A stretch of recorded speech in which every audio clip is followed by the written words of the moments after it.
91 സങ്കീർത്തനം വായിച്ച് കർത്താവിന്റെ വാതിൽക്കലായിരിക്കാം. 91 സങ്കീർത്തനം.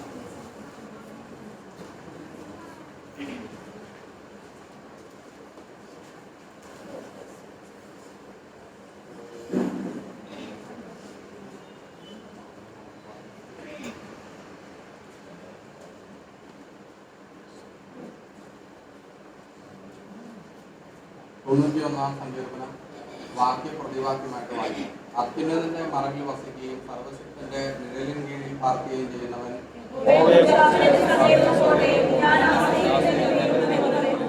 അവൻ നിന്നെ വേട്ടക്കാരന്റെ കിടയിൽ നിന്നും നാശകരമായ മഹാമാരിയിൽ നിന്നും വിടുവിക്കും.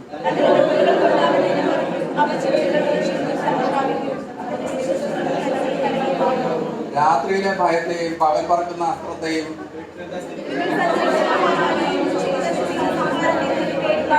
നിന്റെ വശത്ത് 1000 പേരും നിന്റെ വലത്തുവശത്ത് 10,000 പേരും വീഴും, എങ്കിലും അത് നിന്നോട് അടുത്തു വരികയില്ല.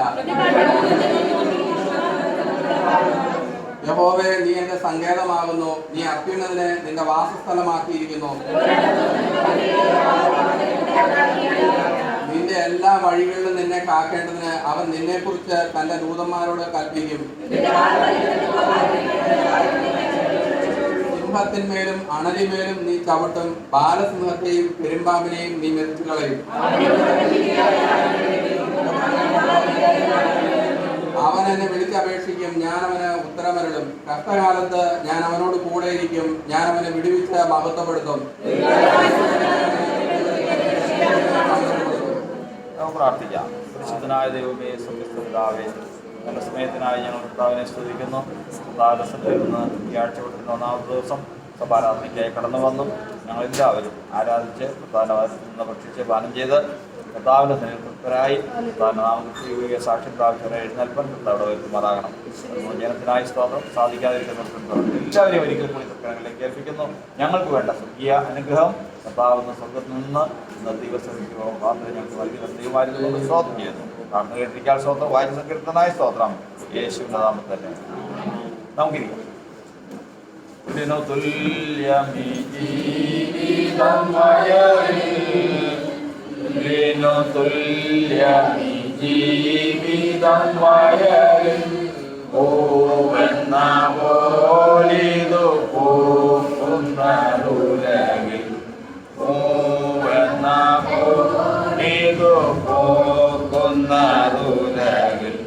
വാഴ്ത്തുക നീ മനമേ,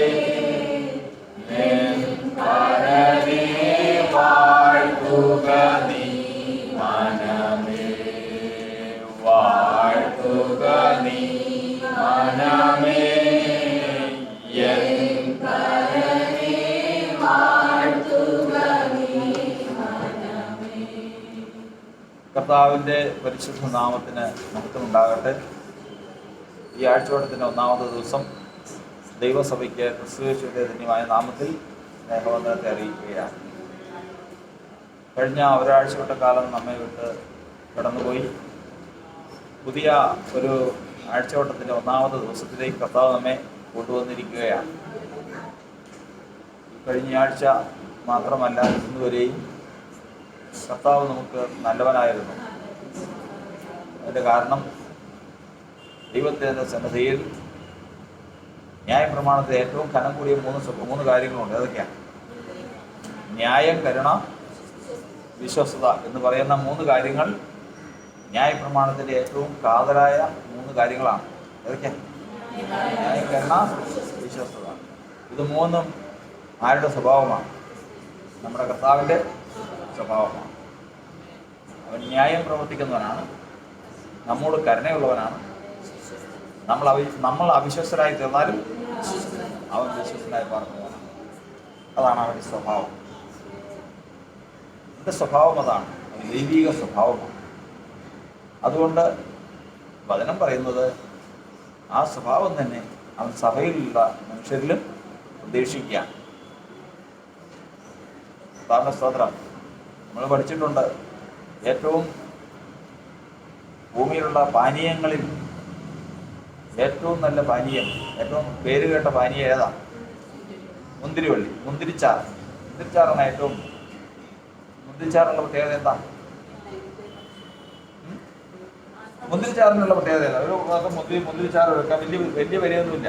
ഇവിടെ കൊണ്ടു വെച്ച് കഴിഞ്ഞാൽ ഈ മുന്തിരിച്ചാറിന് മറ്റുള്ളതിനേക്കാൾ പ്രത്യേകതയുണ്ട്. എന്താ? കാരണം ഇത് മനുഷ്യന് മാത്രമല്ല, ദൈവത്തെ സംരക്ഷിക്കും. ബാക്കിയുള്ള ഒരു ഇതിനും നീരിനും അതുപോലുള്ളൊരു കഴിവില്ല. ഇത് മുന്തിരിച്ചാറിന് മാത്രമുള്ള കഴിവാണ്. അപ്പോൾ എന്താണ് ആ മുന്തിരിച്ചാറിനെ കുറിച്ച് പഠിപ്പിക്കുന്നത്? എന്താണ് അതിൻ്റെ ആത്മീയാർത്ഥം? എന്താ? ന്യായം. ഒരു മനുഷ്യനിൽ നിന്ന് ദൈവം ഈ മുന്തിരിച്ചാറ് പാനം ചെയ്യുന്നത് പോലെയാണ് നമ്മിൽ ന്യായം വെളിപ്പെട്ടു വന്നത്. അത് ദൈവം നമ്മൾ അത് വെച്ച് കഴിഞ്ഞാൽ ഞങ്ങളൊരിക്കൽ പോകുമ്പോഴത്തേക്കും ഒരു സ്ഥലത്ത് പോകുമ്പോൾ അപ്പോൾ ഒരാൾ എന്നോട് പറഞ്ഞ്, അവിടെ ആ ഒരു കടയിൽ നല്ല മുന്തിരി ജ്യൂസ് കിട്ടും. ആ കടയെക്കുറിച്ച് ഓർമ്മയുള്ള, മുമ്പ് കഴിച്ചിട്ടുള്ള, ഒരിക്കലും മറന്നു പോകില്ല. ഇതുപോലെയാണ് ദൈവം. നമ്മുടെ ഭൂമിയിൽ വെച്ച് നമ്മളിൽ നിന്ന് ന്യായം വന്നിട്ടുണ്ടെങ്കിൽ ദൈവം അന്ന് ഓർക്കും. എന്താ? ഞാൻ അവനിൽ നിന്ന് എന്താ അനുഭവിച്ചിട്ടുള്ളതാ എന്ന് പറഞ്ഞാൽ ഈ മുന്തിരിയുടെ രസം ഞാൻ അവനിൽ നിന്ന് ഒരിക്കലും മറക്കില്ല. അതുകൊണ്ടാണ് വചനം പറയുന്നത്, മനുഷ്യ നല്ലത് എന്തെന്ന് ഞാൻ നിനക്ക് കാണിച്ചു തരുന്നു. എന്താ ഏറ്റവും നല്ലത്? ന്യായം പ്രവർത്തിക്കാം. അതാണ്. അങ്ങനെ പ്രവർത്തിച്ചു കഴിഞ്ഞാൽ ദൈവം ഒരിക്കലും ആ മനുഷ്യനെ മറന്നു പോകില്ല. രണ്ടാമത്തത് കരുണ. എന്തിനു വേണ്ടിയിട്ടാണ്? വചനം പറയുന്നത് കരുണ ന്യായവിധിയെ ജയിച്ച് പ്രശംസിക്കും. എല്ലാ മനുഷ്യരും ന്യായവിധിയുടെ ദിവസത്തിൽ കർത്താവിന്റെ മുമ്പാകെ വെളിപ്പെടും. അന്ന് തെറ്റുണ്ടെങ്കിലും രക്ഷപ്പെട്ടു പോകുന്നൊരു കൂട്ടരുണ്ട്. അവരാരാ? ഈ ലോകത്തിലായിരിക്കുമ്പോൾ എന്ത് കാണിച്ചവര്? ഏറ്റവും കൂടുതൽ കരുണ കാണിക്കേണ്ടത് ആരോടാ? കൂട്ടുവിശ്വാസികളോടാണ്, സഹോദരങ്ങളോടാണ് നമ്മൾ കണ്ടിരിക്കണം. എളിയവന്റെ നിലവിളിക്ക് നീ മുഖം മറച്ചാൽ എന്ത് സംഭവിക്കും? പറ. എളിയവൻ നിന്ന് നിലവിളിക്കാം, നോക്കിയപ്പോഴത്തേക്ക് അങ്ങോട്ട് നോക്കുന്നത് സുഖമല്ല, മുഖം അങ്ങോട്ട് മറിച്ച് വേറെ സന്തോഷമുള്ള കാര്യം നോക്കിപ്പോയി. അങ്ങനെ പോയാൽ ആരും നോട്ട് ചെയ്ത് വയ്ക്കും? കർത്താവ് നോട്ട് ചെയ്ത് വയ്ക്കും. എന്നിട്ട് ഇത് ചെയ്യും. വചനം പറയുന്നത് അല്ല, ഈ ഭൂമിയിൽ വെച്ച് തന്നെ നീ നിലവിളിക്കും. ആ സമയത്ത് നീ എങ്ങനെ മുഖം മറിച്ചുവോ അതുപോലെ തന്നെ ആര് മുഖം മറിക്കും? കർത്താവ് മുഖം മറിക്കും. അതാ വചനം വായിക്കണം. അതാണ് പറയാൻ സദൃശ്യവാക്യങ്ങൾ നമ്മൾ എല്ലാ ദിവസവും ഓരോ അധ്യായം വായിക്കണം, ഗ്രഹിച്ചുകൊള്ളണം. നമ്മുടെ നിത്യജീവിതത്തിൽ നമ്മൾ കടന്നു പോകുന്ന വഴികളെല്ലാം അതിനകത്തുണ്ട്. അപ്പോൾ ഓരോ ദിവസം ഓരോ അധ്യായം വെച്ച് നമ്മൾ വായിക്കണം. അപ്പോൾ അത് വലിയ നേട്ടമാണ് നമ്മെ സംബന്ധിച്ചിടത്തോളം. നമ്മുടെ കുടുംബത്തിലും നമ്മുടെ ജീവിതത്തിലൊക്കെയും അത് മാറ്റം വരുന്നു. ദൈവത്തിൻ്റെ വചനമാണ് മാറ്റം വരുത്തുന്നത്, അല്ലാതെ വേറെ ഒന്നും മാറ്റം വരുന്നില്ല. ശ്വാസത്തിൽ വന്നിട്ട് ഇത്രയും നാളായി, കാലങ്ങളായിട്ടും ഒരാൾക്ക് പേടിയെന്ന് പറയുന്നതില്ല. ഒരു മനുഷ്യൻ പേടിക്കുന്നത് എന്തിനു വേണ്ടിയിട്ടാണ്? അവന് പ്രത്യാശ വേണം. പ്രത്യാശ വന്നു കഴിഞ്ഞാൽ പ്രത്യാശ നഷ്ടപ്പെടുമെന്നുള്ള പേടി വരും. പ്രത്യാശ ഇല്ലാത്തതിന് എന്ത് പേടിക്കാനാണ്? അവൻ മേലും കീഴും നോക്കാത്തവനാന്ന് പറയും ജാതികളുടെ. അതിന് വേണ്ടിയിട്ട് വിശ്വാസം വന്നു കഴിഞ്ഞാൽ കർത്താവ് ആദ്യം ധരിപ്പിക്കുന്നതാണ് പ്രത്യാശ പുറത്ത്. അപ്പോൾ ഇവിടെ നിന്ന് നമ്മളിൽ നിന്ന് പ്രതീക്ഷിക്കുന്നത് എന്താണ്? കർത്താവ് ഭൂമിയിൽ വെച്ച് ന്യായം, കരുണ. മൂന്നാമത്തതാണ് എന്താണ്? വിശ്വസ്തത. മനുഷ്യനിൽ നിന്ന് ദൈവം നോക്കുന്ന ഏറ്റവും പ്രധാനപ്പെട്ട മൂന്നാമത്തെ കാര്യമാണ് വിശ്വസ്തനായിരിക്കുന്നത്. മോശ ദൈവത്തിൻ്റെ ഭവനത്തിലൊക്കെയും വിശ്വസ്തനായി. വിശ്വസ്തത എന്ന് പറഞ്ഞു കഴിഞ്ഞാൽ ഒരാള് ഒരു ഭിക്ഷ എടുക്കുന്ന ഈ റെയിൽവേയുടെ ഇതിൽ താമസിക്കുന്നതാണ്. റെയിൽവേയുടെ പുറമ്പോക്കിൽ പൈപ്പിൻ്റെ ഉള്ളിൽ താമസിക്കുന്നതാണ്. അവർക്കൊരു കുഞ്ഞ് ജനിച്ചതിന് പാല് കൊടുക്കാനായിട്ട് മെഡിക്കൽ സ്റ്റോറിൽ വന്നിരിക്കുക. കൊടുക്കാനുള്ള ആ കുപ്പിക്ക് അവർ പോലും ആഗ്രഹിക്കുക എന്താണ്, ഞാൻ വല്ല അഴുക്ക് പാത്രത്തിൽ ഈ കുഞ്ഞിൻ്റെ ഉള്ളിലേക്ക് ഈ പാല് ചെല്ലാൻ പാടില്ല. അപ്പോൾ അവർ എന്തിനാ നോക്കി നടക്കുന്നത്? നല്ലൊരു പാത്രത്തിൽ. എന്തിനു വേണ്ടിയിട്ട്? പാല് കൊടുക്കാൻ. ഇതുപോലെയാണ് ദൈവം ഏൽപ്പിക്കുന്ന ശുശ്രൂഷ. ഞാനിവിടെ നിൽക്കുമ്പോൾ ഒരു പാത്രമായിട്ട് നിൽക്കുക, നിങ്ങൾ ഏൽപ്പിക്കുന്ന ഒരു ശുശ്രൂഷ ഒരു പ്രാർത്ഥിക്കാനുള്ള നിൽക്കുക. ഞാനിവിടെ നിന്ന് നോക്കുമ്പോഴത്തേക്കും മിൽട്ടൺ ബ്രദർ ശരിയല്ല എൻ്റെ മനസ്സിൽ തോന്നുക. കാരണം എന്നോട് അത്ര സന്തോഷമായിട്ട് അല്ല പെരുമാറുന്നത് ഇന്ന് പറയുമ്പോഴത്തേക്കും ഒരു കാര്യം ഒരു കൊടുക്കണമല്ലോ. അപ്പോൾ പാത്രത്തിൽ എന്ത് കലർന്ന്?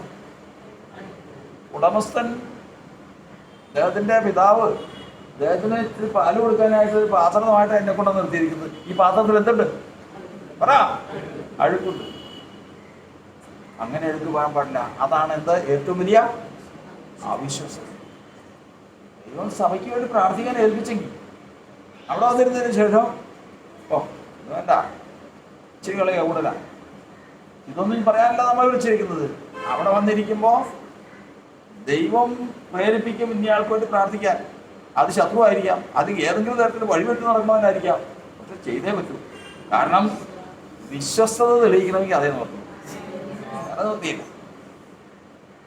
അപ്പൊ അതുകൊണ്ട് നമ്മളൊരാൾക്കോട് പറയുമ്പോൾ കർത്താവ് ഒരു കാര്യം പാവന് കൊടുക്കാൻ ഉദ്ദേശിച്ചു കഴിഞ്ഞാൽ ഞാൻ എന്ത് ചെയ്യണം? എൻ്റെ കയ്യിൽ കിട്ടിയ കുറച്ച് ഞാൻ എടുത്ത് തന്ന് അതിനകത്ത് ഇച്ചിരി കൂട്ടി വെള്ളമാണെങ്കിൽ ഇച്ചിരി വെള്ളം ഒഴിച്ച് വെച്ച് അതും കൂടെ കൊടുത്തു കഴിഞ്ഞാൽ അത് അവിശ്വസതയാണ്. എൻ്റെ കയ്യിൽ എങ്ങനെ കിട്ടുന്നോ ഉടയവൻ തന്നതാന്ന് പറഞ്ഞാൽ അങ്ങനെ തന്നെ. അതിൽ നിന്ന് എനിക്കുമില്ല, ഞാനൊന്നും എടുത്തിട്ടില്ല, അതിലേക്ക് എൻ്റെ ഒന്നും കൂട്ടി ചേർത്തിട്ടില്ല. അതാണ് ദൈവസന്നിധിയിൽ വിശ്വസ്തത. വിശ്വസ്തത എന്ന് പറയുന്നത് ദൈവം തരുന്നത് മനുഷ്യന്റെ മുഖം നോക്കാൻ അതങ്ങനെ തന്നെ ഏൽപ്പിക്കുന്നുവെങ്കിൽ നമ്മുടെ സഹോദരങ്ങൾക്ക് വേണ്ടി ഇത് ശുശ്രൂഷയുടെ മാത്രം കാര്യമല്ല, ദൈവം ഓരോരുത്തരും ഉത്തരവാദിത്തം. ദൈവം ഒരാൾക്ക് ഒരു ആലോചന പറഞ്ഞു കൊടുത്തു. ഒരാൾക്ക് ഒരു ആലോചന പറഞ്ഞു കൊടുത്തത് ഒരാൾ കുഴിയിട്ട് പോകുന്നു. പിറ്റേ ദിവസം മുതൽ എല്ലാ ദിവസവും നോക്കും, എന്താണ് ഇതുവരെ പോയില്ല, ഇതുവരെ അവൻ കുഴിയിലേക്ക് പോയില്ല. എന്നോട് കർത്താവ് ആലോചന ഒന്നാണല്ലോ. എന്തിനാ ആലോചന? എന്തിനാ ആലോചന? കുഴിയിട്ട് പോകുന്നു ആലോചന ഒന്ന് പോകാതിരിക്കാൻ പ്രാർത്ഥിക്കാനാ കർത്താവ് സ്വന്തം. അതിന് പകരം അവൻ പിന്നെ അവൻ കുഴിയിൽ ഇറങ്ങിയിട്ടല്ലാതെ സമ്മതിക്കില്ല. പിന്നെ അവൻ്റെ ആഗ്രഹവും പ്രാർത്ഥനയും യഥാർത്ഥത്തിൽ ഒരു കാര്യത്തിന് വേണ്ടി നമ്മുടെ ഹൃദയത്തിൽ എപ്പോഴും ആഗ്രഹിച്ചുകൊണ്ടിരുന്നാൽ അത് പ്രാർത്ഥനയ്ക്ക് തുല്യ. അവനെ അതിലേക്ക് നിർബന്ധിക്കുക. അങ്ങനെ കുറെ കഴിയുമ്പോഴത്തേക്കാണ് എനിക്ക് പണ്ടത്തെ പോലെ ആലോചനയൊന്നും ഇല്ല, ഇപ്പോൾ ദർശനമൊന്നുമില്ല. എന്നാ കാരണം? കൊടുക്കാൻ നിർത്തിയില്ല. പറഞ്ഞു കഴിഞ്ഞാൽ എന്തെങ്കിലും പറഞ്ഞു പോയി കഴിഞ്ഞാൽ അത് അവൻ്റെ ആയുധമായിട്ട് എടുക്കുക. ഇനി എൻ്റെ കർത്താവ് എനിക്ക് ആലോചന എന്നുള്ളത് അവൻ ശരിയല്ലെന്ന് അങ്ങനെ കൊടുക്കുമോ? ഒരപ്പന് രണ്ട് മക്കളുണ്ടെങ്കിൽ അവന് പ്രത്യാശ ഉള്ളിടത്തോളം അവനെ കയറ്റിക്കൊണ്ടുവരാനല്ലേ നോക്കുള്ളൂ, അതേ നോക്കുള്ളൂ. അപ്പൊ അതിന് പകരം കർത്താവ് ഒരു ആലോചന തന്നെങ്കിൽ അത് വിശ്വസ്തയോ ദൈവത്തിന്റെ വചനം ലഭിക്കുന്നവൻ എങ്ങനെ പ്രസ്താവിക്കട്ടെ? യെരമ്യാ പ്രവചനം 23-ാം അധ്യായം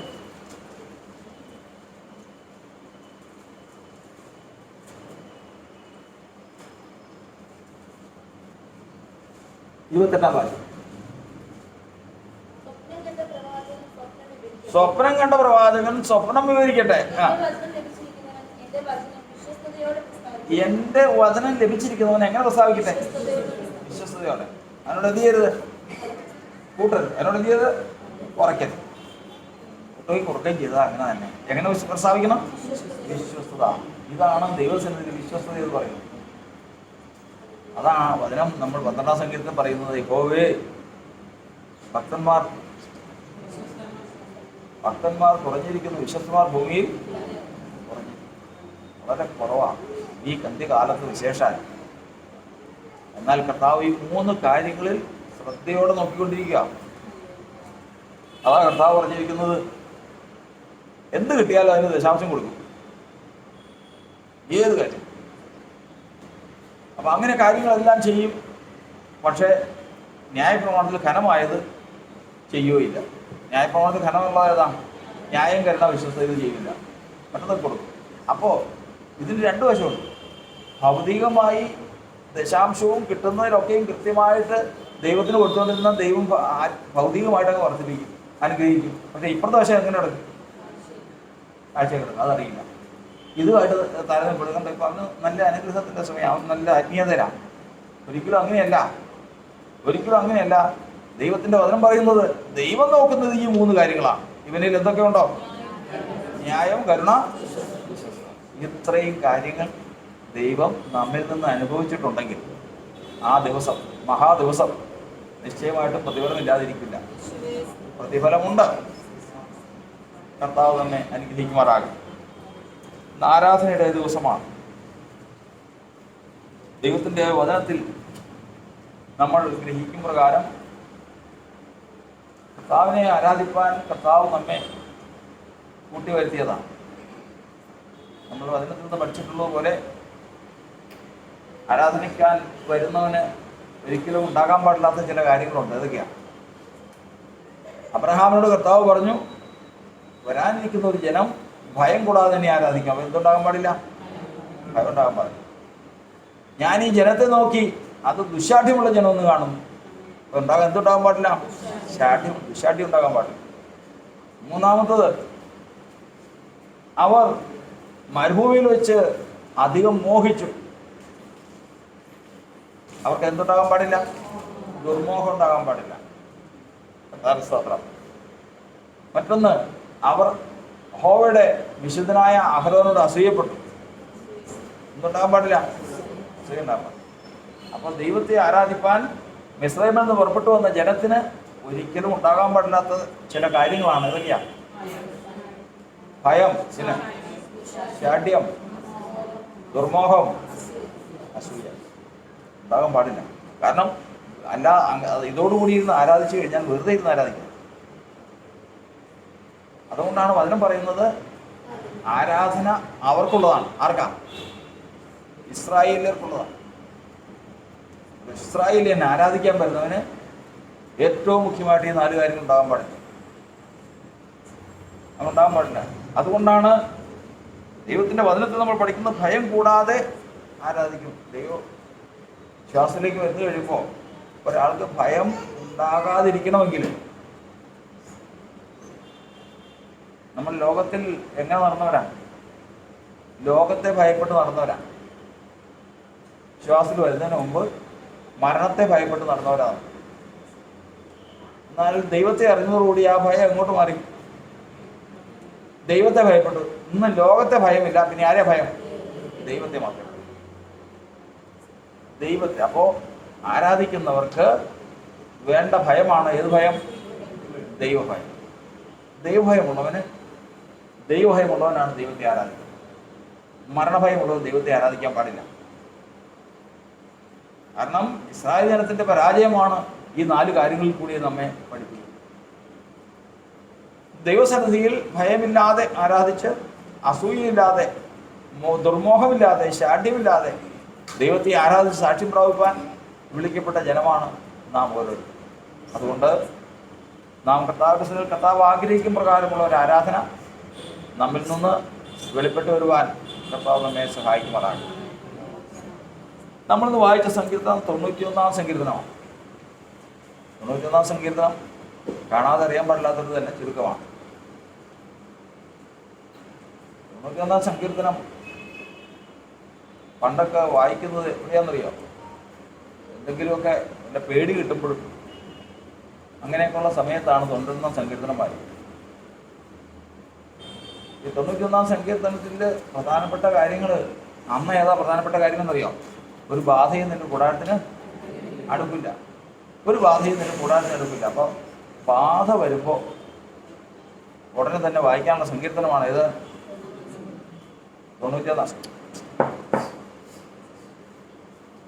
91-ാം സങ്കീർത്തനം എന്ന് പറയുന്നത് ബാധ വരുമ്പോൾ ആ ബാധയിൽ നിന്ന് മാറാനുള്ള, വിടുവിക്കപ്പെടാനുള്ള സങ്കീർത്തനമാണ്. എന്നാൽ അതിൻ്റെ 1-ാമത്തെ വാക്യത്തിൽ എഴുതിയിരിക്കുന്നത് പ്രകാരമാണ്: അത്യുന്നതിന്റെ മറവിൽ വസിക്കുകയും സർവശക്തന്റെ നിഴലിന് കീഴിൽ പാർക്കുകയും ചെയ്യുന്നത്. അപ്പോൾ അവിടെ 2 വാക്യങ്ങൾ നമ്മൾ വയ്ക്കാം. ഒന്ന് മറവ്, 2 നിഴൽ. 2 കാര്യങ്ങളാണ്. അത്യുന്നതന്റെ മറവ്, സർവശക്തന്റെ നിഴൽ. മറവും നിഴലുമുണ്ട്. ഇതിൽ പാർക്കുന്ന ഒരു മനുഷ്യനാണ് വചനം പറയുന്നത് ഒരു ബാധയും നിന്റെ കൂടാരത്തിന് അടുക്കില്ല. സിംഹത്തെയും പെരുമ്പാമ്പിനെ നീ ബാലസിംഹത്തെ മെതിച്ചു കളയും.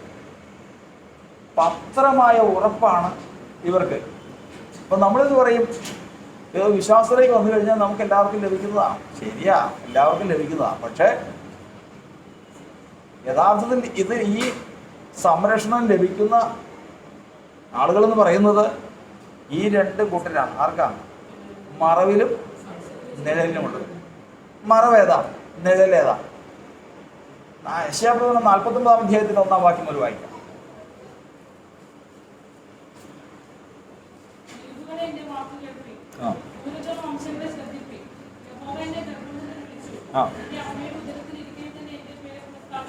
കർത്താവ് അവിടെ നിന്ന് നമ്മൾ പഠിച്ചിട്ടുണ്ട്.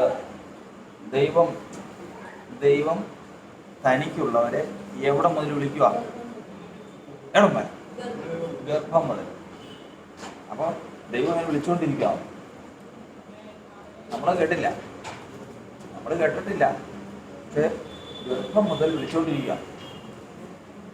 ഈ ഗർഭത്തിൽ നമ്മൾ വരുന്നതിന് മുമ്പ്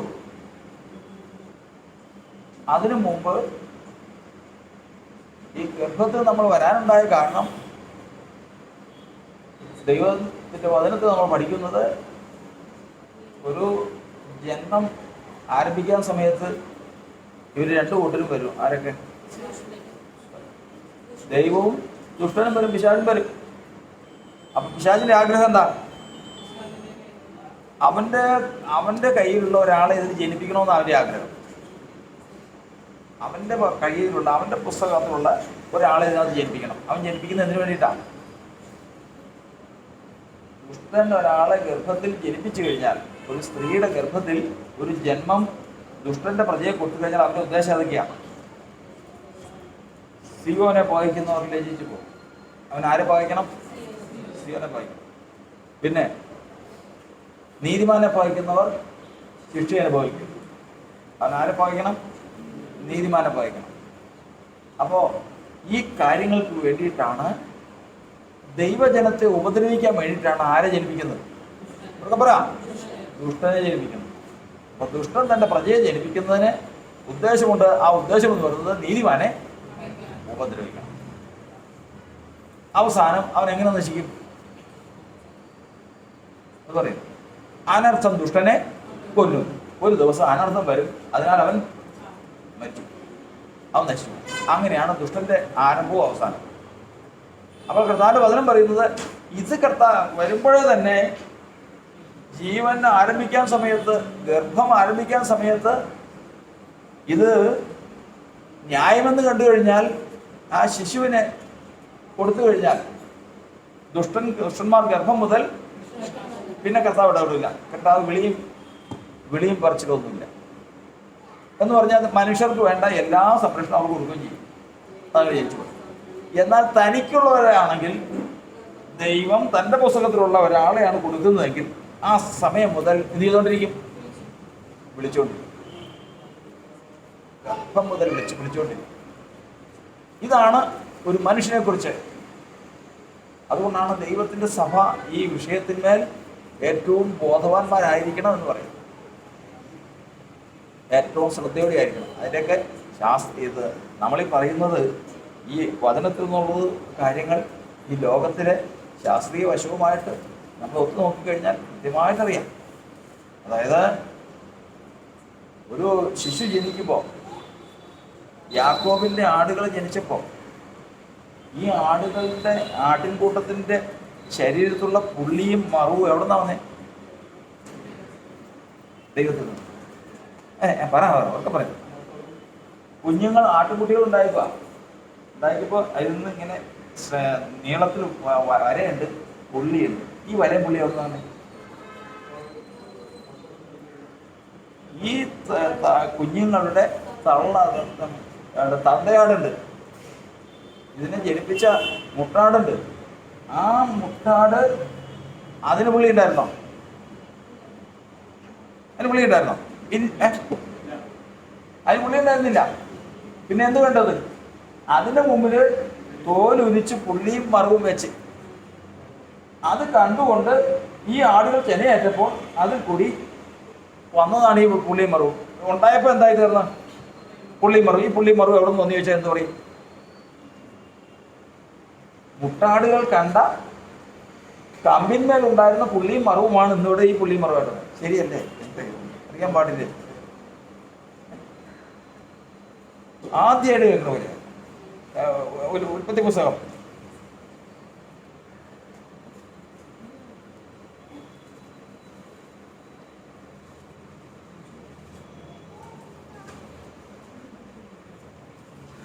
മുപ്പതാം അധ്യായം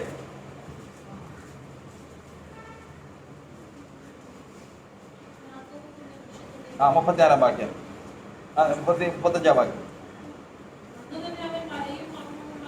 അതെ 37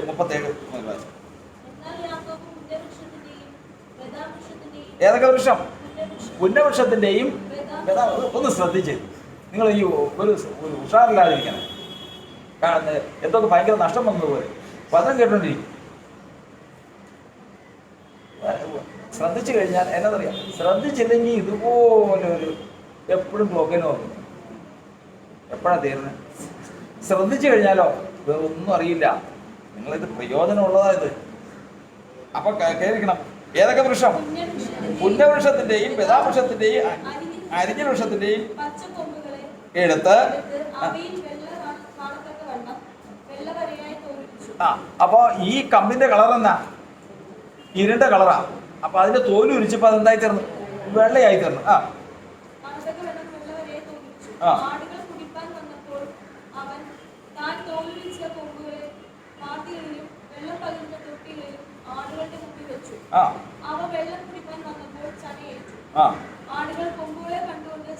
ആടുകൾ കൊമ്പുകളെ കണ്ടുകൊണ്ട് ചെനയേറ്റപ്പോ വരയും പുള്ളിയും മറുവുമുള്ള കുട്ടികളെ പറ്റും. അപ്പൊ കുട്ടികളുടെ ശരീരത്തിൽ വന്ന ഈ പുള്ളിയും മറുവ്, ഈ രോമമൊക്കെ പുള്ളിയും മറുവുള്ളത്. ഈ പുള്ളിയും മറുവ് എവിടെ നിന്ന് വന്നേച്ചെന്ന് പറയും? മറ്റേ മുട്ടാടിലുണ്ടായിരുന്നതല്ല, തള്ളയാളുണ്ടായിരുന്നതല്ല. ഇവർ ഏത് കമ്പനിയെ കണ്ടുവോ അതിന്റെ ആ പുള്ളിയും മറുവും ഇപ്പൊ ഈ കുഞ്ഞുങ്ങൾക്ക് വന്നേക്കണം. അതുകൊണ്ടാണ് പറയുന്നത്. എന്തോ ചെയ്ത് ഇതുകൊണ്ടാണ് പറയുന്നത്, ഒരു വിശ്വാസിയാണെങ്കിലും ഒരു വിവാഹം കഴിഞ്ഞു കഴിഞ്ഞാൽ അരുതാത്ത കാര്യങ്ങളിലേക്ക് അവൻ നോക്കിയിട്ടുണ്ടെങ്കിൽ വേറെ ഒന്നും സംശയിക്കേണ്ട. വചനം അങ്ങനെ തന്നെ പറയുന്നതാ. ആ കാണുന്നതൊക്കെ എവിടെ ഉണ്ടാവും? ഈ കുഞ്ഞുങ്ങളുടെ മേലുണ്ടാവും. ഈ കുഞ്ഞുങ്ങളുടെ മേലുണ്ടാവും. അതാ ഗർഭം മുതൽ ഇങ്ങോട്ട് പോരും. അവരുടെ അതിൽ കാര്യം നമ്മൾ പറയുമ്പോഴത്തേക്കും എല്ലാം ശരിയാ, ഒക്കെ നീതിമാന്മാരാ, ഒരു കുഴപ്പമില്ല. പക്ഷേ ഇതിൻ്റെ അകത്ത് ഈ സ്പിരിറ്റ് എന്ന് പറഞ്ഞാൽ ഈ ഓടിക്കൊണ്ടിരിക്കുന്ന ഒരു സാധനമുണ്ട്, ചംക്രമിക്കുന്ന രക്തമുണ്ട്. ഇതിൻ്റെ അകത്തേക്ക് ഒരു കാഴ്ചയാൽ ഒരു ജ്ഞാനം വന്ന് കയറിയിട്ടുണ്ടെങ്കിലല്ലോ അത് പിന്നെ അതിൽ നിന്ന് പോകണമെങ്കിൽ അതിന് വഴി വേറെയാ. അത്ര ഭയങ്കരമാണ്. അതുകൊണ്ടാണ് ദൈവത്തിൽ അവൻ പറയുന്നത്, ദോഷം കണ്ടുകൂടാതെ വണ്ണം നിർമ്മലദൃഷ്ടിയുള്ളവൻ സ്വർഗത്തിലേക്ക്, സ്വർഗീയ സിയോനിലേക്ക് ദൈവം നിശ്ചയിച്ചിട്ടുള്ളവൻ ഇങ്ങനെ കണ്ടു കഴിഞ്ഞാൽ എന്ത് ചെയ്യും? അല്ലാത്തൊരു കാര്യങ്ങൾ കണ്ടു കഴിഞ്ഞാൽ എന്ത് ചെയ്യും? യേശയ്യാപ്രവചനം 33-ാം അധ്യായം അറിയാവുന്നതാണ്, പറഞ്ഞു കഴിഞ്ഞാൽ 33-ാം അധ്യായം 14-ാം വാക്യം.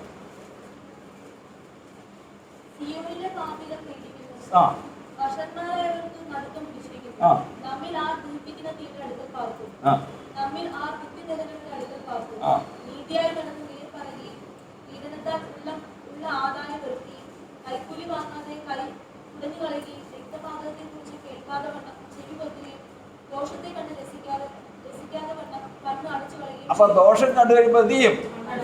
കണ്ണം കടഞ്ഞു. അപ്പം കണ്ടിട്ട് പോകും.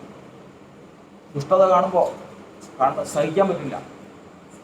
അതാണ് കാരണം ഈ കാഴ്ച നിശ്ചയമായിട്ട് വേറെ എങ്ങോട്ടും പോകില്ല. എവിടെ പോകും? രക്തത്തിൽ കയറും. രക്തത്തിൽ കയറും. കയറിയതിന് ശേഷം അത് എങ്ങോട്ട് പോരും? തലമുറയിലേക്ക് വരും. അത് തലമുറയിലേക്ക് വരും. എവിടെ നോക്കിയാലും അതുകൊണ്ടാണ് ശത്രു ഈ വെച്ചിരിക്കുന്നത്. ഇവിടെ നോക്കിക്കഴിഞ്ഞാൽ നമ്മളിപ്പോൾ നോക്കിക്കഴിഞ്ഞാൽ ഈ വഴിയരിയിൽ മുഴുവൻ വെച്ചിരിക്കുന്ന നമ്മളിത് വീട്ടിൽ ചെല്ലുന്നതിന് മുമ്പ് എത്ര വേശ്യകളുടെ പടം കാണാം, എത്ര ദുർനടപ്പുകാരികളുടെ, എത്ര ദുർനടപ്പിൻ്റെ കാഴ്ചകൾ നമുക്ക് കാണാം. ഒരു പോസ്റ്ററെങ്കിലും അത് ഏതെങ്കിലും തരത്തിൽ നമ്മൾ അത് നോക്കിയാലും, പത്രം നോക്കിയാലും, യൂട്യൂബ് നോക്കിയാലും, ഏത് നോക്കിയാലും അതിൽ നിന്ന് രക്ഷപ്പെട്ടു പോകാൻ. എന്നാൽ ഇതെല്ലാം വിട്ടതിന് ശേഷം പിള്ളേരെ ഒന്നും കാണിക്കാതെ കൊണ്ടെന്ന് വെച്ചിട്ട് സൂക്ഷിക്കാന്ന് വെച്ച് കഴിഞ്ഞാൽ നടക്കുമോ? അത് നടക്കില്ല. നമ്മുടെ ഒരു ചെക്കൻ സ്കൂളിൽ പോയി. നമ്മളെ ഇതിന് പോലെയല്ല, നമ്മുടെ സഭയെ പോലെയല്ല, ഭയങ്കര തീക്ഷ്ണതയുള്ള സഭയിൽ നിന്ന് വന്നവരാണ്. എഞ്ചിനീയറിംഗ് പഠിക്കുന്നതാണ്. അവന് വീട്ടില് അതുപോലെയാണ്. കോളേജിലേക്ക് വന്നപ്പോഴേക്കും അവന് സ്വാതന്ത്ര്യമായി കഴിയുമ്പോഴത്തേക്കും അവന് ഭയങ്കര തിരക്കാ. ഇവിടെ ഇന്നൊന്ന് ഇവരെ കൂട്ടുകാർ പറയും ഇന്നൊന്നും നമുക്കിന്ന് പുറത്തേക്ക് ഇറങ്ങണമെന്ന് ഒരിക്കലും ഓർമ്മയില്ല.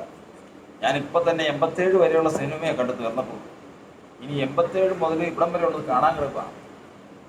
എന്താ സ്വാതന്ത്ര്യം കിട്ടിയപ്പോൾ ചെയ്ത കാര്യങ്ങളായി. അങ്ങനെ അടച്ചിട്ടിട്ട് കാര്യമില്ല. വചനം പറയുന്നത് തഴക്കം പന്നം. എവിടെ തഴക്കം പന്നം?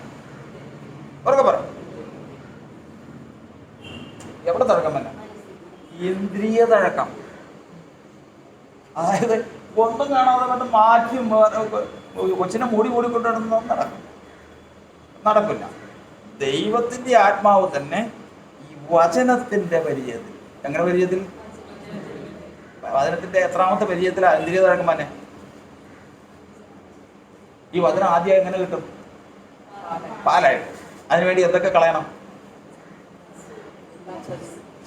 എല്ലാ ദുഷ്ടതയും, ചതിവും, വ്യാജഭാവവും, അസൂയും, നുണയും, ഇത്രയും കാര്യങ്ങളൊക്കെ വിട്ട് കഴിയുമ്പോൾ ഇതെന്തായിട്ട് കിട്ടും? പിന്നെയും 2 കാര്യം കിടക്കുക. അത് ആഹാരമായിട്ട് കിട്ടണമെങ്കിൽ എന്ത് വേണം? നിങ്ങളുടെ ഇടയിൽ ഈർഷ്യയും പിണക്കവും ഇരിക്കും. ഈർഷ്യയും പിണക്കവും കൂടെ കഴിയണം. എന്ത് കിട്ടാൻ? കട്ടിയുള്ള ആഹാരം. എന്നാലും ആഹാരം കിട്ടാൻ അപ്പോഴും കട്ടിയുള്ള ആഹാരം ഇല്ല. കട്ടിയുള്ള ആഹാരം കിട്ടാനാണോ? നീതിന്യായവും പ്രവർത്തിക്കണം. നീതിന്യായം പ്രവർത്തിക്കുമ്പോൾ ഇതിൽ നിന്ന് വരും കട്ടിയായിട്ടുള്ള ആഹാരം. ഈ കട്ടിയായിട്ടുള്ള ആഹാരം വരുമ്പോഴാണ് അവൻ എന്ത് തഴക്കം കിട്ടുന്നത്? ഇന്ദ്രിയ തഴക്കം എന്ന് പറഞ്ഞു കഴിഞ്ഞാൽ, ഇന്ദ്രിയ തഴക്കം എന്ന് പറഞ്ഞു കഴിഞ്ഞാൽ എങ്ങനെയാ? നേരെ ഒരു ദോഷം കാണുമ്പോൾ ഞാൻ വിചാരിക്കണ്ട ഏതടയും കണ്ണ. ഏതുള്ളവൻ കൊച്ചിനെ മറകെട്ടി വീട്ടിലിരുത്തി പഠിപ്പിക്കുന്നവനല്ല. ഇനി ആരാ? ഇത് വചനം പാലായിട്ട് ഭക്ഷിച്ചവൻ, അത് കഴിഞ്ഞ് ആഹാരമായിട്ട് ഭക്ഷിച്ചവനെ വളർത്തി കട്ടിയായിട്ടുള്ള ആഹാരം അവന് കൊടുത്ത് ആ വളർച്ചയിൽ നിൽക്കുന്ന സമയത്ത് ദൈവത്തിൻ്റെ കൃപയാണ്. അവൻ ദോഷം കാണുമ്പോൾ എന്ത് ചെയ്യും? അത് എവിടെയാ? തഴക്കാവിയാ? നേരാണോ എന്ന് പ്രായത്തിനടുത്ത് വായിച്ചു അറിയാവുന്ന വായിച്ചു.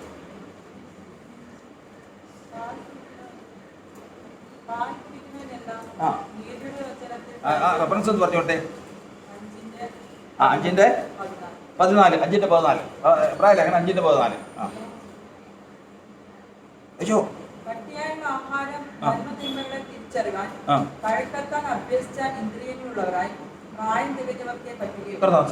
പ്രായം തികഞ്ഞവർ, ഇന്ദ്രിയ തഴക്കമുള്ളവർ, അവര് എന്ത് ചെയ്യും?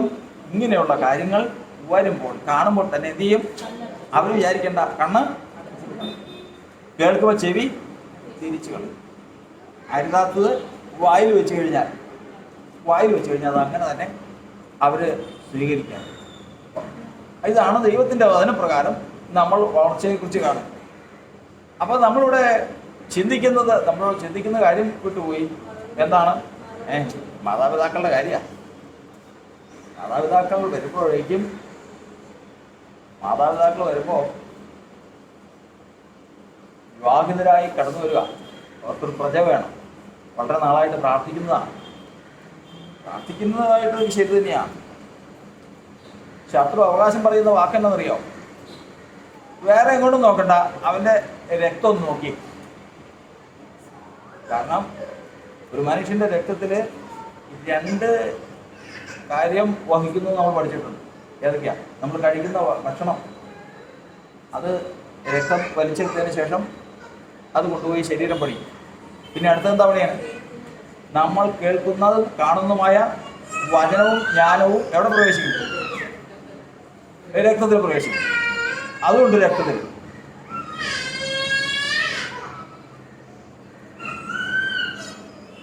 ഈ രക്തത്തിലേക്ക്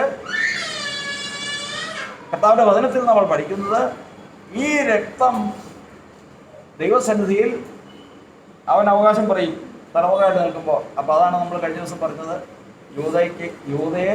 യൂദയുടെ അമ്മയ്ക്ക് കിട്ടിയതിൻ്റെ കാരണം എന്താ? യൂദയുടെ അമ്മ ഗർഭം ധരിക്കാൻ പോവാ. അപ്പോൾ യൂദ ഈ ദുഷ്ടന്റെ പ്രജയാ, ശത്രുവിന്റെ പ്രജയാ. അതങ്ങോട്ട് കൊടുക്കാനുള്ള കാരണം എന്താ? അവന്റെ പിതാക്കന്മാരുടെ അകൃത്യം എവിടെയുണ്ട്? ഇവന്റെ രക്തത്തിലുണ്ട്. പിന്നെ ഈ അപ്പന്റെ രക്തത്തിലുണ്ട്. പിന്നെ അവരുടെ അമ്മയുടെ പാപം അവരുടെ കയ്യിലുണ്ട്. അതുകൊണ്ട് ശത്രു വാദിക്കുകയാണ്, ഇത് എൻ്റെ പ്രജയെ കൊടുക്കണം. ചോദിച്ചപ്പോൾ നോക്കിയപ്പോൾ നേരാ കൊടുത്ത് ദൈവം തള്ളിക്കണം. അപ്പൊ ഇവിടെ നിന്ന് നമ്മൾ പഠിക്കുന്നത്, ഗർഭം മുതൽ അല്ലാതെ ദൈവം കണ്ട ജനമുണ്ട്. ദൈവഭയത്തോടുകൂടി നമ്മൾ വചനത്തിൽ നമ്മൾ പഠിക്കുന്നത്, ഭർത്താക്കന്മാരെ നിങ്ങൾ ഭാര്യമാരോടുകൂടി ജീവിക്കണം. എങ്ങനെ ജീവിക്കണമെന്നാണ്? വിവേകത്തോടുകൂടി. വിവേകം എന്ന് പറഞ്ഞാൽ എന്താ? കുടുംബജീവിതം വിവേകത്തോടെയാണോ? വിവേകം എന്ന് പറഞ്ഞാൽ എന്താ? ദൈവപുത്രൻ വന്നു സത്യദൈവത്തെ അറിയുവാൻ നമുക്ക് വിവേകം തന്നു എന്ന് പറയും. അപ്പോൾ സത്യദൈവം ഉണ്ടെന്നും ആ ദൈവത്തെ ഭയപ്പെടേണ്ടതാണെന്നും, പിന്നെ തീമോഥെയോസ് ലേഖനത്തിൽ എഴുതിയിരിക്കുന്നത് പ്രകാരം സത്യത്തെ ഗ്രഹിച്ചിരിക്കുന്ന വിശ്വാസികൾ സ്തോത്രത്തോടെ അനുഭവിപ്പാൻ ദൈവം സൃഷ്ടിച്ച ഭോജ്യമാണിത്. ഇത്രയും കാര്യങ്ങളുള്ളവൻ, ആ ദൈവഭയമുള്ളവൻ, അവനാണ് വിവേകത്തോടു കൂടി ജീവിക്കുമ്പോൾ ദൈവം കൊടുക്കുന്ന പ്രജയാണ് പുസ്തകത്തിലുള്ള പ്രജ. അങ്ങനെ കൊടുക്കുന്ന പ്രജയാണ്, അങ്ങനെ കൊടുക്കുന്ന ഇന്ന് വിശ്വാസികളുടെ ഇടയിൽ നടക്കുന്ന കാര്യങ്ങൾ എന്ന് പറഞ്ഞാൽ നമ്മൾ അങ്ങനെ പറയാൻ പറ്റില്ല. അത്രമാത്രം പ്രശ്നങ്ങളിലാണ് ദൈവസഭയിൽപ്പെട്ട അനേക ജീവിതങ്ങൾ തന്നെ. അത്രമാത്രം വിഷയങ്ങളാണ് അവിടെ ദൈവത്തിന്റെ വചനത്തിൽ നമ്മൾ പഠിക്കുന്നത്. അങ്ങനെ വർഷമായി കിടക്കുന്ന ഈ ലോകമാണ്. ഈ ലോകത്തിലാണ് ദൈവം തൻ്റെ ഒരു പ്രജയെ ദൈവത്തിൻ്റെതായി പ്രാപിച്ചെടുക്കുക എന്ന് പറയുന്നത് എളുപ്പമുള്ള കാര്യമല്ല. അങ്ങനെ കിട്ടിക്കഴിഞ്ഞാൽ, അങ്ങനെ ഗർഭത്തിൽ ഈ ശിശു ഉരുവായി കഴിഞ്ഞാൽ ആ സമയം മുതൽ ദൈവം അവനെ എന്ത് ചെയ്തുകൊണ്ടിരിക്കും? വിളിച്ചുകൊണ്ടിരിക്കും. ദൈവം അവനെ വിളിച്ചുകൊണ്ടിരിക്കും. എവിടം വരെ? ഗർഭം മുതൽ പിന്നെ ജനിച്ചാലും വിളിച്ചുകൊണ്ടിരിക്കും. എവിടം വരെ? അവസാനം വരും. നീ ഇങ്ങ് മടങ്ങിപ്പോരും എന്ന് പറയുന്നത് വരെയും വിളിച്ചുകൊണ്ടിരിക്കും. അവയാൽ നമുക്ക് കർത്താവ് തന്നിരിക്കുന്ന ഭാഗ്യമെന്ന് പറയുന്നത് അത്ര വലുതാണ്. അവിടെയാണ് കർത്താവിന്റെ വചനം പറയുന്നത്, യഹോവ എന്നെ എവിടെ മുതൽ വിളിച്ചു? ഗർഭം മുതൽ. ഗർഭം മുതൽ വിളിക്കുന്ന കാര്യത്തെക്കുറിച്ച് പറഞ്ഞപ്പോഴേ തന്നെ ഇപ്പോൾ സമയമാകാൻ പോയി. യഹോവ എന്നെ ഗർഭം മുതൽ വിളിച്ചിരിക്കുന്നു. ഇനി അത് എടുത്ത് 40 യശയ്യാപ്രവചനം 49.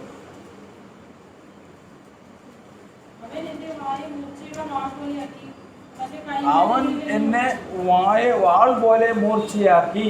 അപ്പോ കൈയുടെ നിഴലിൽ എന്നെ വിളിച്ചു. അപ്പോൾ വചനത്തിൽ നമ്മൾ പഠിക്കുന്നത്, ഒരാൾ വിശ്വാസത്തിലേക്ക് വന്നു കഴിഞ്ഞാൽ നമ്മൾ പറയുന്നതൊക്കെ ശരിയാ. സർവശക്തന്റെ നിഴലില്ല നമ്മൾ വന്നിരിക്കുന്നതൊക്കെ പറയണം, അതൊക്കെ പറയാം. പക്ഷേ സർവശക്തന്റെ നിഴലിലാണ് ഞാൻ വന്നത്, സർവശക്തന്റെ നിഴലിൽ തന്നെയാ എന്ന് പറയുന്നതിന്റെ തെളിവന്നെ.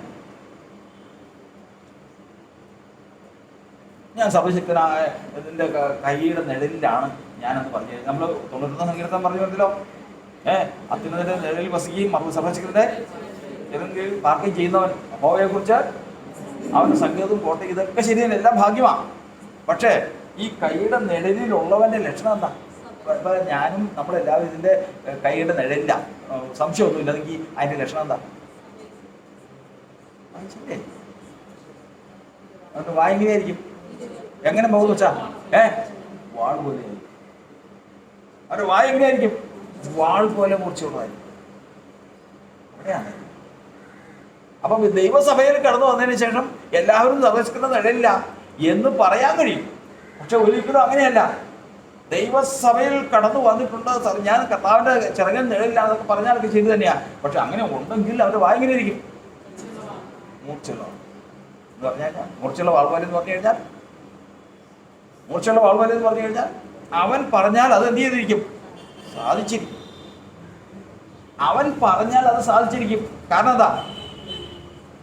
കാരണം ദൈവം തൻ്റെ നിഴലിലുള്ളവരെ, അപ്പൊ ബാബു കർത്താവിൻ്റെ കൈയുടെ നിഴലിലാണെങ്കിൽ കർത്താവ് കൽപ്പിക്കും. ഇത് കൽപ്പിക്കുമെന്നറിയാമോ?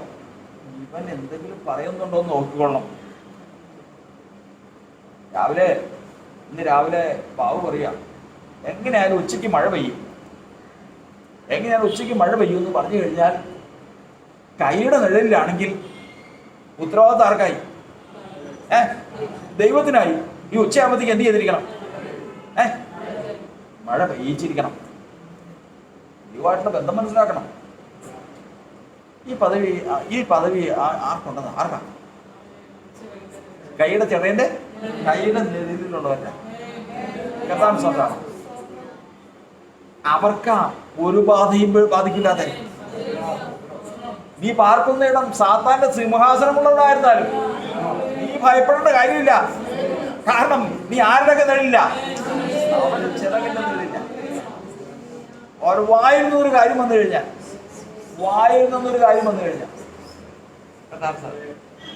ചേട്ടാ അനുഗ്രഹിക്കണ കേട്ടിട്ടുണ്ട്. നന്നായി വരട്ടെ, ഒരാള് നന്നായി വരട്ടെ എന്ന് പറഞ്ഞ് അനുഗ്രഹം പഠിച്ച് പോയി തൂങ്ങിച്ചെത്തുന്നത് കേട്ടത്. അപ്പൊ എങ്ങനെ അനുഗ്രഹിച്ചു വിട്ടെ? നന്നായി വരട്ടെ. അതിന്റെ വായന മറ്റത് എങ്ങനെയാ? വാൾ പോലെ മൂർച്ച. ഇതെങ്ങനെയാ? ഇത് നല്ല മൂർച്ചയാണ്. നല്ല മൂർച്ചയൊക്കെ സംഗതി കുഴപ്പമൊന്നുമില്ല. പക്ഷെ വായെടുത്തൊരു കാര്യം പറഞ്ഞു പോയി കഴിഞ്ഞു, വായെടുത്തൊരു കാര്യം പറഞ്ഞു പോയാൽ അത് അനുഗ്രഹത്തിന് പകരം അവൻ പറയുന്നത് എന്തെങ്കിലും കാര്യം പറഞ്ഞു കഴിഞ്ഞാൽ ആ കാര്യം നടക്കാതിരിക്കത്തക്കവണ്ണം അതിനുമുണ്ട് സംവിധാനം. അപ്പൊ സർവശക്തന്റെ നിഴലിലുള്ളവരുടെ വാക്ക് മൂർച്ചയുള്ള വാളുപോലെ നടക്കാൻ കൽപ്പനയുണ്ട്, മറ്റുള്ളവരെയോ നടക്കാതിരിക്കാനും കൽപ്പനയുണ്ട്. അതാ വചനം പറയുന്നത്. അങ്ങനെ പറഞ്ഞിട്ടുള്ള ഒരു വാക്കാരാണ്. നമ്മൾ ശമൂവേലിന്റെ പുസ്തകം പഠിക്കുന്നത് എന്താ? ഒന്ന് ശമൂവേലിന്റെ പുസ്തകം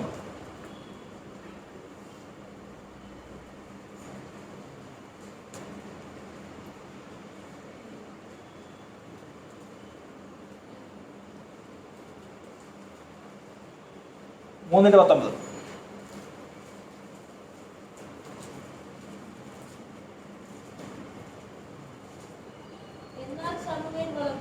എന്നാൽ ശമൂവേൽ വളർന്നു.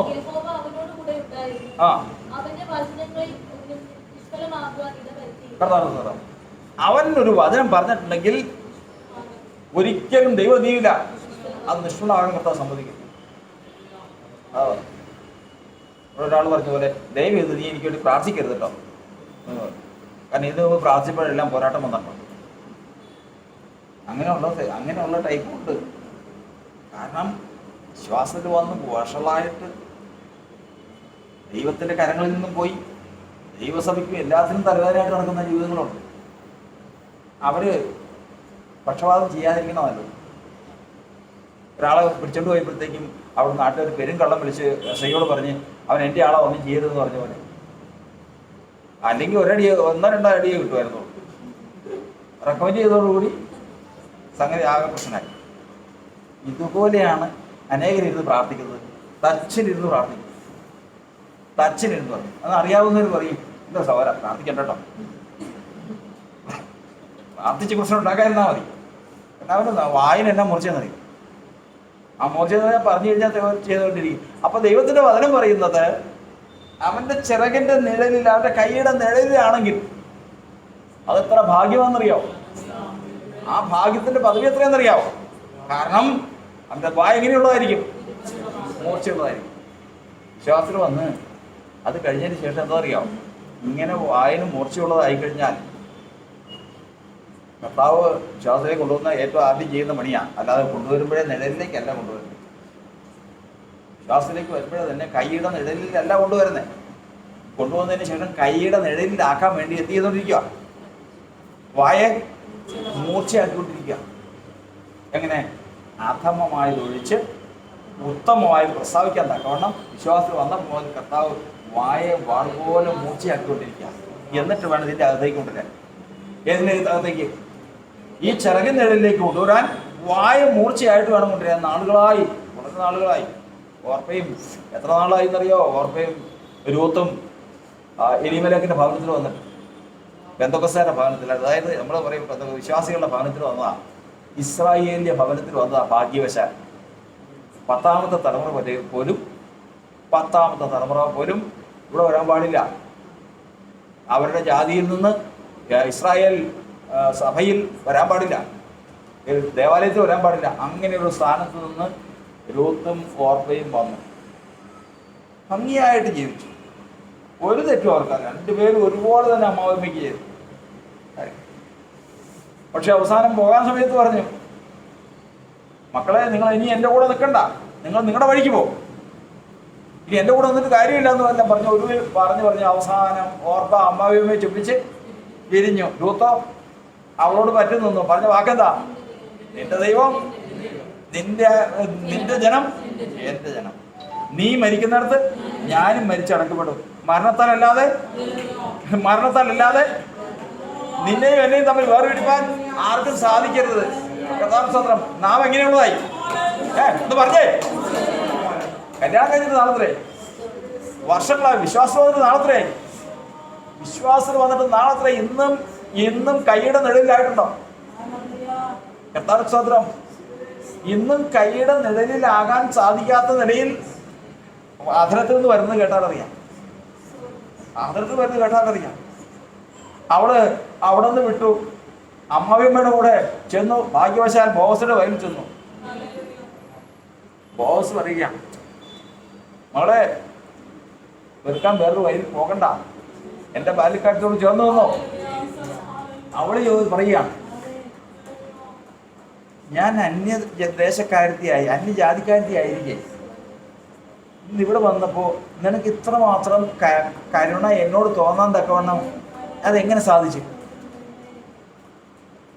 അപ്പോൾ അവൻ പറയുകയാണ്, നീ ചെയ്തതൊക്കെ ഞാൻ കേട്ടിട്ടുണ്ട്, നീ ചെയ്തതൊക്കെ ഞാൻ കേട്ടു. നീ ചെയ്തതിൻ്റെ അടിസ്ഥാനം എന്തായിരുന്നു? നീ നിന്റെ ഭർത്താവ് മരിച്ചതിന് ശേഷം നിന്റെ അമ്മാവിയമ്മയ്ക്ക് ചെയ്തത് ഞാൻ കേട്ടിരിക്കുന്നു. എന്നിട്ട് പറയാ, നീ എന്തുകൊണ്ടാണ് അത് ചെയ്തേ? 2:11 വായിച്ച്. രൂത്ത് 2:11 വായിച്ചു. നിന്റെ ഭർത്താവ് മരിച്ച ശേഷം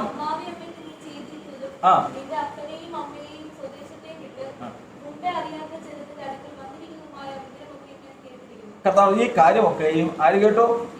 കേട്ടോ. അപ്പൊ ഈ കാര്യങ്ങൾ ഇത്രയും ചെയ്തതിന്റെ കാര്യമാണ്. അടുത്ത പറഞ്ഞു, എന്തുകൊണ്ടാണ് നീ അത് ചെയ്തത്? അടുത്ത വായിച്ചേ.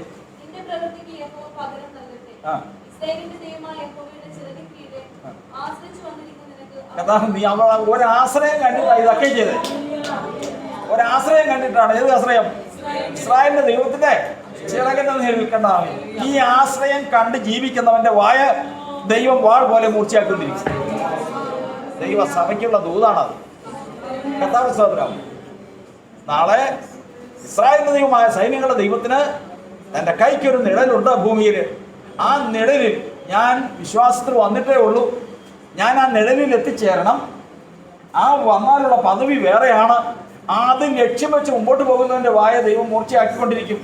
അവൻ ആ ലക്ഷ്യം കാണും. സമയമാകുമ്പോൾ അവൻ ആ ലക്ഷ്യത്തിൽ എത്തിയിരിക്കും. അവൻ വായ എങ്ങനെ ഇരിക്കും? വാൾ പോലെ മൂർച്ചയായിരിക്കും. കർത്താവിന്റെ ആത്മാവ് നമ്മെ സഹായിക്കട്ടെ. ദൈവത്തിന്റെ വചനം പറയുന്നത് അവന്റെ വായ വാൾ പോലെ മൂർച്ചയായിരിക്കും. ഇനി ഇതിന് ശേഷം അടുത്ത വായിക്കും.